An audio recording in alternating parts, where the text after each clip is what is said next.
nira wong kuning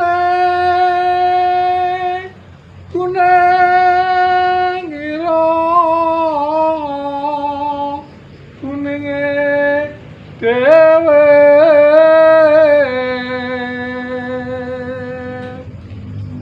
dhuwurmu ana manuk gordo abang cucuk ipun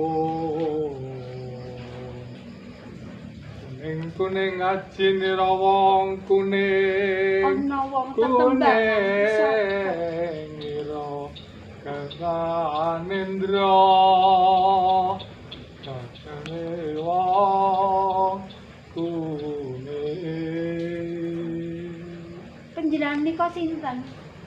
aku stres tetembangan wonten ing sak tengahing wana kados ngaten menika aku sakwise mresani sliramu sakwise pinanggih marang sliramu aku terus marang kowe mangke rumiyin nembe sepisan menika kok nolakaken tresna menika nalaripun kados pundi awet ngono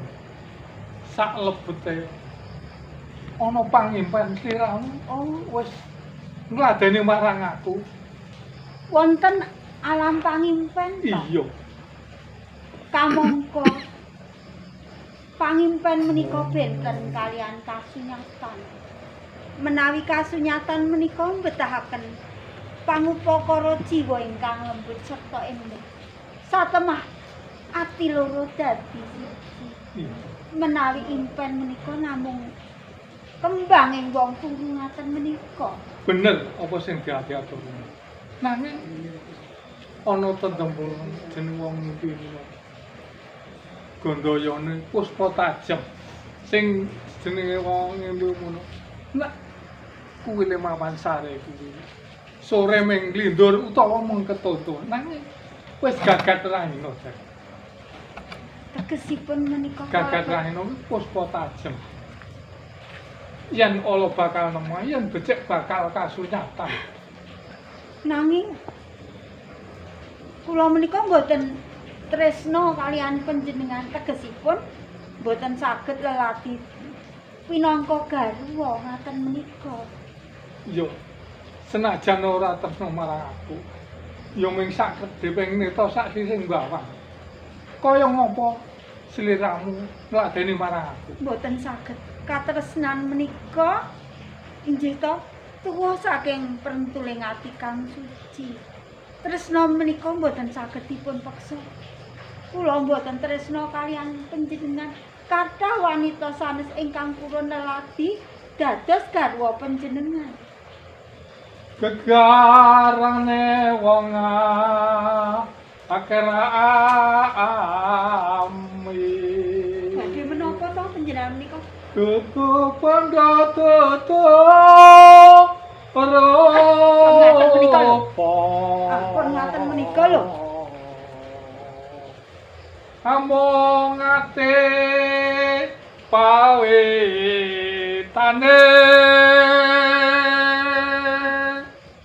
panjenengan menika kok mblubut wong kula ki ora tresna ora purun ora gelem lelati karo yen panjenengan gampang luwe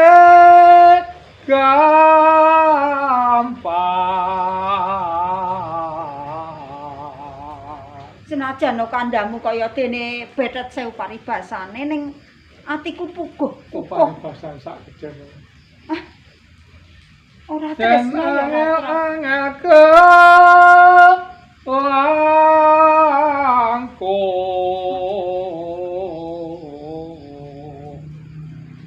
tan kena tinumbas arta badhe menapa kula mboten tresna aja ngimpi kok tak ladeni moh aku wah tak bojong tolong